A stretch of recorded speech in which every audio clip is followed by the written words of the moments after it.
Hello అండి, hi, welcome to our channel. ఈరోజు మనం నేర్చుకునే టాపిక్ 7th క్లాస్లో ఉన్న టాపిక్ నేర్చుకుంటున్నాం. ఆ టాపిక్ నేమ్ ఏంటంటే ఎక్స్పోనెంట్స్ అండ్ పవర్స్. ఓకే, తెలుగులో మనం దీన్ని ఘాతాలు మరియు ఘాతాంకాలు అంటాము. ఇది చాలా చాలా ఇంపార్టెంట్ టాపిక్ అండి. మనకి టెట్లో కంపల్సరీ ఈ టాపిక్లో నుంచి ఒక బిట్ అయితే ఉంటుంది. దీంట్లో మనం స్టాండర్డ్ ఫామ్ రాయడం ఒకటి ఉంటుంది, అదొకటి నేర్చుకోవాలి. ఎక్స్పోనెంట్స్ అండ్ పవర్స్ నుంచి ఎక్స్ వాల్యూ కనుకోండి, వై వాల్యూ కనుకోండి అనే క్వశ్చన్స్ అడుగుతాడు అనమాట. ఇవి చాలా ఇంపార్టెంట్. ఈ టాపిక్ చాలా సింపుల్ టాపిక్, చాలా ఇంపార్టెంట్ కూడా. దీన్ని ఖచ్చితంగా నేర్చుకుంటే బెటర్, మనకు ఒక మార్క్ వచ్చినట్టే టెట్లో. అయితే ఈరోజు మనం అసలు ఎక్స్పోనెంట్ అంటే ఏంటి, దాని మీద వచ్చే ప్రాబ్లమ్స్ ఎట్లా ఇస్తాడు మనకి టెట్లో అనేది చూద్దాం. అయితే యాక్చువల్గా ఎక్స్పోనెంట్ అంటే ఏం లేదండి. ఇప్పుడు ఒక డిజిట్ ఆర్ నెంబర్ ఉంది, ఆ నెంబర్ని ఎన్నిసార్లు నువ్వు మల్టిప్లై చేసావని చెప్పడాన్ని ఎక్స్పోనెంట్ అని అంటాం. ఒక ఎగ్జాంపుల్ చూద్దాం, చూడండి. ఇలా చెప్పినప్పుడు అర్థం అవ్వదు. ఒక ఎగ్జాంపుల్ చూసామనుకోండి మనకు క్లారిటీ వస్తుంది. ఏంటంటే ఇప్పుడు 3⁵ అని రాశాను నేను. ఓకే, 3⁵. దీని మీనింగ్ ఏంటంటే ఫస్ట్ ఈ టర్మ్స్ని ఏమంటామో తెలుసుకుందాం. 3 ఉంది కదా, 3ని బేస్ అంటాము, చదవడం బేస్ అంటాము. బేస్ని తెలుగులో ఏమంటాము, భూమి అంటాము. ఓకేనా. నెక్స్ట్ ఇదేంటి, దీన్ని ఏమంటాము, పవర్ అంటాము ఆర్ ఎక్స్పోనెంట్ అంటాము. పవర్ కానీ ఎక్స్పోనెంట్ కానీ అంటాము. పవర్ అయినా అనొచ్చు, ఎక్స్పోనెంట్ అయినా అనొచ్చు. 3 అనేది ఏమవుతుంది, ఇక్కడ బేస్ అవుతుంది. మనం తెలుగులో దీన్ని భూమి అంటాము. దీన్ని ఏమంటామంటే ఘాతం అంటాం. ఓకేనా. అయితే ఇప్పుడు దీని మీనింగ్ ఏంటంటే, ఈ 3⁵ మీనింగ్ ఏంటంటే, ఈ బేస్ ఏదైతే ఉందో దాన్ని 5 టైమ్స్ మల్టిప్లై చేయండి. 5తో మల్టిప్లై చేయండి అని కాదు, 5 టైమ్స్ మల్టిప్లై చేయండి. అంటే ఇలా 3 ఓకే, అర్థమైందా? ఇప్పుడు ఇలా చేస్తే 3 3s 9, 9 3s 27, 27 3s 81, 81 3s 243, 243 3s 729. దీని ఆన్సర్ ఎంత వస్తుంది, 729 వస్తుంది. ఓకే, అయితే మరి చూడండి, 3 × 5 అంటే ఏమొస్తుంది, 15 వస్తుంది. దీనికి ఎంత డిఫరెన్స్ ఉంది చూసారా. So this is not correct, ఇది కరెక్ట్ అనమాట. అంటే 3ని మీరు 5 టైమ్స్ మల్టిప్లై చేస్తే వచ్చే ఆన్సర్ 729 అనమాట. ఈ 729ని మనము 3⁵ అని కూడా రిప్రజెంట్ చేయొచ్చు. ఇది దీని మీనింగ్. ఎక్స్పోనెంట్స్ అంటే ఇవి అనమాట. ఓకేనా. ఇప్పుడు బేసిక్ మనకి ఎక్స్పోనెంట్ అంటే ఏంటో తెలిసింది కదా. దీనిపై ఈ టాపిక్ పైన మనకు మొత్తం 4 లాస్ ఉంటాయి, అంటే ఇంకా కొన్ని ఎక్కువగానే ఉంటాయి. మనకి బేసిక్స్ ఇంపార్టెంట్. మనకి టెట్ లెవెల్లో అడిగే క్వశ్చన్స్, డీసెట్ ఎడ్సెట్ లెవెల్లో అడిగే క్వశ్చన్స్ అయితే మాక్సిమం కూడా ఈ 4 లాస్ నుంచి అడుగుతాడు అనమాట. ఇంతకు మించి అయితే మనకి ఉండవు. ఆ 4 లాస్ ఏంటో మనం ఇప్పుడు చూద్దాం. ఓకే, ఈ 4 లాస్లో ఫస్ట్ వన్ ఏంటంటే a⁴ = 1 అని అంటాం. ఏ ఏంటి అంటే, ఏ అనేది ఏదైనా ఒక డిజిట్ కావచ్చు, ఒక నెంబర్ కావచ్చు. దాని పవర్లో మటుకు 0 ఇచ్చాడు అనుకోండి, దెన్ దాని వాల్యూ ఎంత, 1 అని అర్థం. ఇప్పుడు దీని మీద ఒక ఎగ్జాంపుల్ చూద్దాం. 5�0 అన్నాను అంటే దీని మీనింగ్ ఏంటి, 1. ఒక 5 అనే కాదు, ఏది కాదు, పెద్ద నెంబర్స్. అంటే ఇప్పుడు 1000 ఉంది అనుకోండి, 1000�0 అన్నా కానీ మనం 1 అనే రాయాలి, అంతేగాని 1000 అని రాయద్దు. అంటే ఏ సంఖ్యకైనా, ఏ అంకెకైనా మనకి పవర్ ప్లేస్లో 0 ఉంటే దాని వాల్యూ 1 అని అర్థం. ఇది చాలా ఇంపార్టెంట్, ఇది గుర్తుపెట్టుకోవాల్సింది. ఓకే, దీని తర్వాత మనకి నెక్స్ట్ ఇంక ఇది వెరీ వెరీ ఇంపార్టెంట్. ఇదేంటంటే a⁴m × a⁴n = a⁴m + n అనే ఫార్ములా. ఈ ఫార్ములా ఎంత ఇంపార్టెంట్ అంటే అంత ఇంపార్టెంట్. మ్యాక్సిమం ఈ ప్రాబ్లం అంటే ఈ ఫార్ములా బేస్ చేసుకొని మనకు క్వశ్చన్స్ ఎక్కువగా వస్తుంటాయి.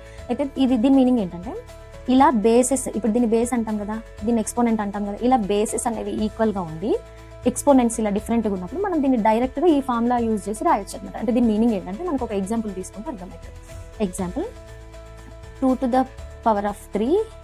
2⁴ ఇలా ఉంది. ఇప్పుడు దీన్ని ఎలా రాయొచ్చు, ఈ బేసెస్ అనేవి ఈక్వల్ ఉన్నాయి కదా, కాబట్టి ఒక సింగిల్ బేస్ వస్తుంది. ఇప్పుడు పవర్స్ని ఏం చేయొచ్చు, యాడ్ చేయొచ్చు. 3 + 4, దీన్ని ఏం రాయొచ్చు, 2⁵7 అని రాయొచ్చు. ఇది మనకి చాలా అంటే సింపుల్ కదా. ఇప్పుడు దీన్ని చూస్తుంటే అర్థమైపోతుంది. మీరు 1కి 2 సార్లు ప్రాక్టీస్ చేసినట్టయితే మీకు ఎప్పుడైతే ఇలా బేసెస్ కనిపించి మధ్యలో ఇంటూ సింబల్ కనిపిస్తుందో ఇమీడియట్గా ఈ రెండింటిని మనం యాడ్ చేయాలి అనేది మనకు గుర్తు రావాలన్నమాట.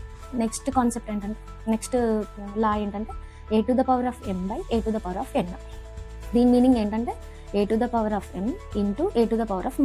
ఎందుకు -n వచ్చింది అనేది నాన్ మ్యాథ్స్ వాళ్ళకి అర్థం కాదు. ఎందుకు వచ్చిందంటే, ఈ డినామినేటర్లో ఉంది కదా, దీన్ని మనం క్యాజువల్గా రాసినప్పుడు మనకి మైనస్ అనేది ఈ పవర్లో వస్తుంది అనమాట. ఎగ్జాంపుల్ చూడండి, ఇప్పుడు 1/2 ఉంది కదా, దీన్ని మనం 2⁻−1 అని రాసుకోవచ్చు. ఓకేనా. సో ఇలా రాసుకోవచ్చు.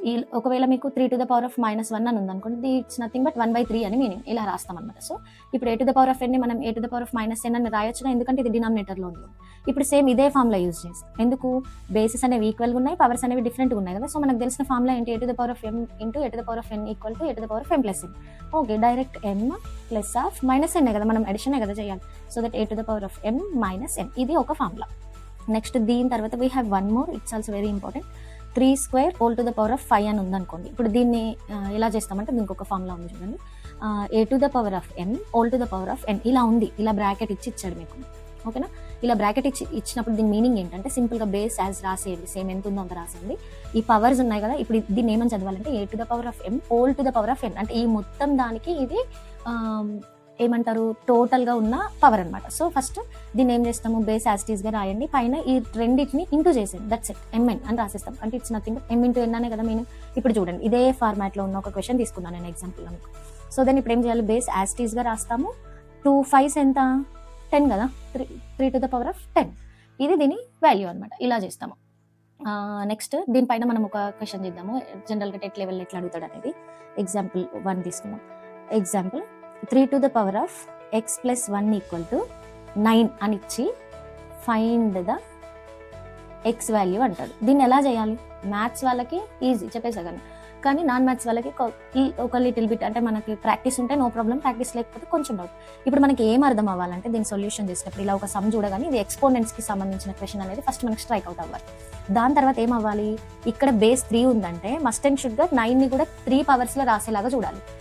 3 టేబుల్లో 9, 3 3s 9 పోతుంది, అంటే 3 స్క్వేర్ అని రాయొచ్చు కదా మనం. నథింగ్ బట్ 3 into 3 అంటే దీన్ని మనం 3 స్క్వేర్ అని అంటాం కదా. ఎలా? ఇక్కడ పవర్ 1 ఉంది, ఇక్కడ పవర్ 1 ఉంది కదా. 3 to the power of 1 plus 1 ఎంత, 3 స్క్వేరే కదా. సో ఇలా రాయొచ్చు కదా. అది మనకి స్ట్రైక్ అయిపోవాలి.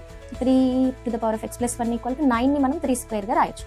అయితే one more we have that a to the power of m equal to a to the power of n అని ఉంటే మనం ఏం చేయాల్సిన అవసరం లేదు, మనకి ఈ బేసెస్తో కూడా పని లేదు. అంటే ఇవి రెండు సేమ్ ఉండి మధ్యలో ఈక్వల్ సింబల్ ఉన్నప్పుడు మనం డైరెక్ట్గా ఈ పవర్స్ అనే వాటిని ఈక్వల్ చేయొచ్చు, m ఈక్వల్ టు n అని చేయొచ్చు. ఇప్పుడు దీన్ని ఎలా చేస్తాము? ఇప్పుడు చెప్పండి, బేస్ అనేది సేమ్ ఉంది కదా, ఇటు left LHS side RHS side, both the sides మనకి బేస్ అనేది సేమ్ ఉంది కదా. ఇప్పుడు మీరు ఏం చేస్తారు, ఈ పవర్స్ని ఈక్వల్ చేస్తారు. x plus 1 equal to 2, x equal to ఇటు ఉన్న 1 అటు తీసుకెళ్తే 2 minus 1, x equal to 1 answer వస్తుంది. అయితే ఇప్పుడు మీరు చేసింది రాంగా రైటా ఎలా తెలుసుకోవాలంటే x ప్లస్లో ఇవన్నీ సబ్స్టిట్యూట్ చేయండి, ఆటోమేటిక్గా మనకు అర్థమైపోతుంది. 3 to the power of x value ఎంత, 1 plus 1 ఈక్వల్ టు మనం 9 ఏమని రాసుకోవచ్చు, 3 స్క్వేర్ అని రాయొచ్చు. 3 స్క్వేర్ ఈక్వల్ టు 3 స్క్వేర్, అంటే మనం చేసింది కరెక్టే కదా, అర్థమైందా? 9 ఈక్వల్ టు 9 అని వచ్చేసింది మనకు ఆన్సర్. ఇది మనకి ఎవరు చెప్పాల్సిన అవసరం లేదు.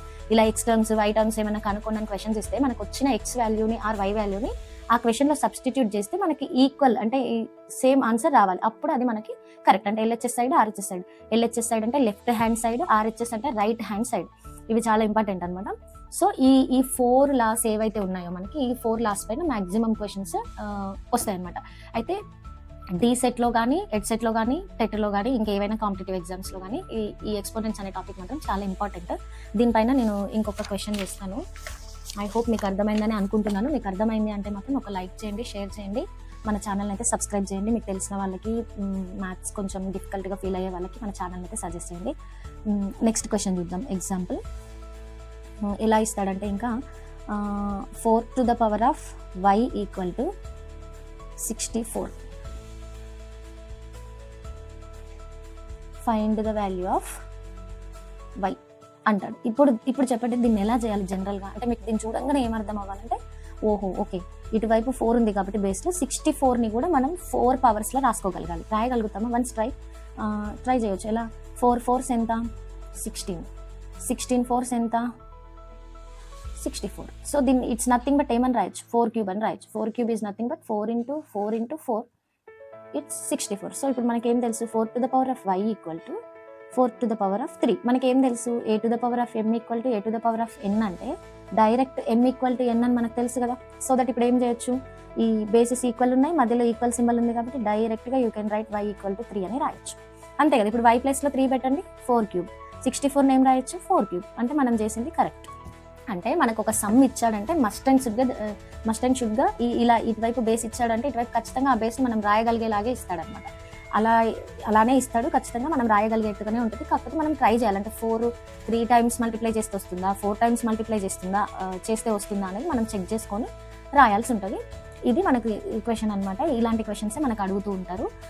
సో నాకు ఇంకేమైనా ఒక ఎగ్జాంపుల్ తీసుకున్నాము. Example A to the power of 8 into A to the power of 7 by A to the power of 6 అని ఉంది. ఇప్పుడు దీన్ని ఏమంటాడంటే సింపుల్గా సింప్లిఫై అంటాడు. సింప్లిఫై అని మనకు ఆప్షన్స్ ఉంటాయి కదా, ఆప్షన్స్లో ఏదో ఒక ఆన్సర్ ఇచ్చేస్తాడు అనమాట. ఇప్పుడు దీన్ని ఎలా అంటే చూడండి, 2 మెథడ్స్ వీ హ్యావ్. మ్యాథ్స్ వాళ్ళకైతే direct A to the power of 6 A to the power of 8 cancel చేస్తారు, ఇక్కడ 2 మిగులుతుంది into A to the power of 7. ఇది అగైన్ మళ్ళీ A to the power of m into A to the power of n ఫామ్లో ఉంది కాబట్టి దీన్ని A to the power of m plus n అని రాసుకోవచ్చు. So A to the power of 2 plus 7 ఎంత, ఏ to the power of 9 అవుతుందని వాళ్ళు ఈజీగా చేసేస్తారు. ఓకే, అంటే వన్స్ మనం కూడా బాగా ప్రాక్టీస్ చేస్తే దాన్ని ఈజీగా చెప్పలేస్తాం. అయితే ఇప్పుడు దీన్ని ఎలా చేయొచ్చు, మనం నేర్చుకున్నాం ఎలా అంటే A to the power of 8 plus 7 అని రాయొచ్చు కదా. ఎందుకు, బేసెస్ అనేవి ఈక్వల్ ఉన్నాయి, పవర్స్ని మనం యాడ్ చేసుకోవచ్చు. A to the power of 8 plus 7 ఇదేం రాయొచ్చు, ఏ పవర్ 6, దాన్ని అలాగే రాస్తాం, ఇంకేం రాస్తాం. ఇప్పుడు దీన్ని మనకు ఫామ్లో ఉంది గుర్తుందా, A to the power of m by A to the power of n ని A to the power of m into A to the power of minus n అని రాసుకోగలం కదా. సో ఇప్పుడు దీన్ని A to the power of 15 అని రాయొచ్చా, 8 plus 7 15 into A to the power of minus 6. ఎందుకు minus 6 రాసా, ఇది డినామినేటర్లో ఉంది కాబట్టి మనకి ఇక్కడ మైనస్ 6 వచ్చింది. దెన్ ఇప్పుడు మనకి మళ్ళీ తెలుసు A to the power of m into A to the power of n, అంటే ఈ డాట్ అయినా ఇంటూ అయినా మల్టిప్లికేషనే కదా. So A to the power of m plus n ఫామ్లో ఉంది కదా, దాంట్లో నుంచి A to the power of 15 plus of minus 6. Then A to the power of 15 minus 6 కదా, nothing but A to the power of 15 నుంచి 6 తీస్తే 9. Same answer వచ్చిందా. అంటే 2 మెథడ్స్ అయితే ఈ 2 మెథడ్స్ మనం ఫాలో అయ్యి చేయొచ్చు. ఇదైతేనేమో కొంచెం టైం టేకింగ్, ఇదైతేనేమో ఈజీగా చేయొచ్చు. అంటే ఇది మనకు కొంచెం ప్రాక్టీస్ ఉంటే ఇలా చేసేయచ్చు మనం, అంత టఫ్ ఏం కాదు. థ్యాంక్ యూ ఫర్ వాచింగ్ అండి. ఖచ్చితంగా like, share, subscribe to our channel. Thank you for watching. Next ఇంకొక టాపిక్తో మళ్ళీ మన ఛానల్లో కలుద్దాము. Thank you.